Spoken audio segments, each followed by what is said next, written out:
wabarakatuh. Izin memperkenalkan diri, nama saya Safiani, tingkat 1A, asal kampus Akbar Dharma Wacana Metro. Saya di sini akan mengajarkan cara mencuci tangan dengan benar dan etika.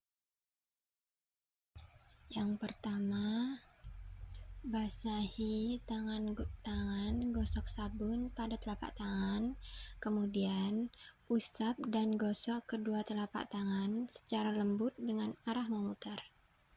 Yang kedua, usap dan gosok juga kedua punggung tangan secara bergantian.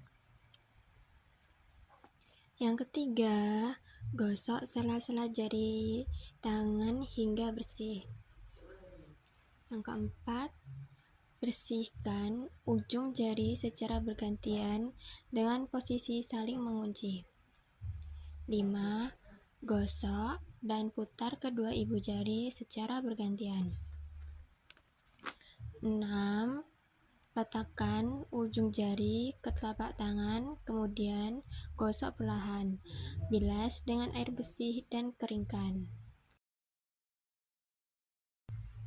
1. Tutup hidung dan mulut Anda dengan menggunakan tisu atau sapu tangan. Kedua, jika tidak ada tisu, bisa menggunakan lengan dalam baju Anda. 3. Segera buang tisu yang sudah dipakai ke dalam tempat sampah.